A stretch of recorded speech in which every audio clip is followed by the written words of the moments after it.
Hi, my name is Miss Phillip. I teach first grade at BCSE 1.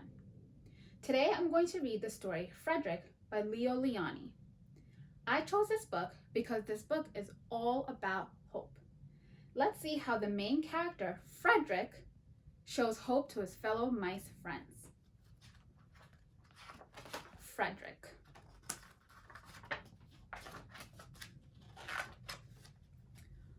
All along the meadow, where the cows grazed and the horses ran, there was an old stone wall.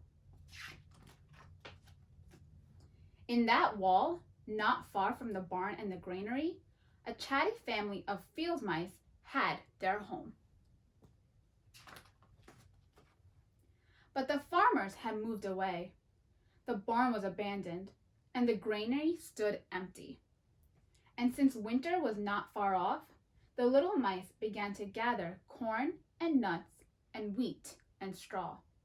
They all worked day and night, all except Frederick. "Frederick, why don't you work?" they asked. "I do work," said Frederick. "I gather sun rays for the cold, dark winter nights."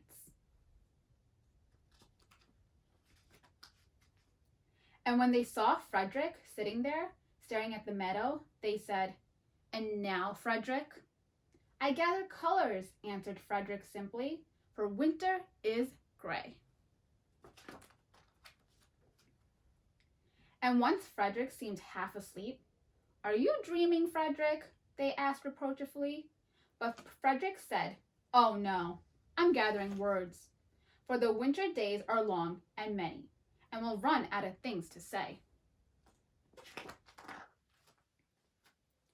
The winter days came, and when the first snow fell, the 5 little field mice took to their hideout in the stones. In the beginning, there were lots to eat, and the mice told stories of foolish foxes and silly cats. They were a happy family. But little by little, they had nibbled up most of the nuts and berries. The straw was gone, and the corn was only a memory. It was cold in the wall, and no one felt like chatting. Oh no.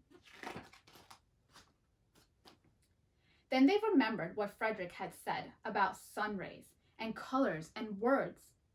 "What about your supplies, Frederick?" they asked. "Close your eyes," said Frederick, as he climbed on a big stone. "And now I send you the rays of the sun. Do you feel how they're golden glow?" And as Frederick spoke of the sun, the 4 little mice began to feel warmer. Was it Frederick's voice? Was it magic?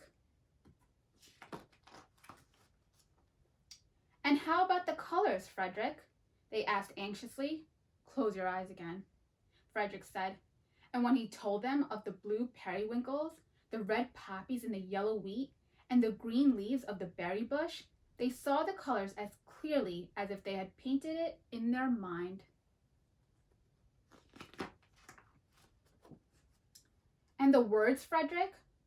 Frederick cleared his throat, waited a moment, and then, as if from a stage, he said, "Who scatters snowflakes? Who melts the ice? Who spoils the weather? Who makes it nice? Who grows the 4-leaf clovers in June? Who dims the daylight? Who lights the moon? 4 little field mice who live in the sky. 4 little field mice like you and I.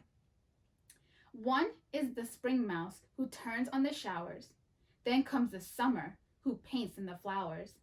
The fall mouse is next with walnuts and wheat, and winter is last with little cold feet. Aren't we lucky the seasons are 4? Think of a year with 1 less or 1 more."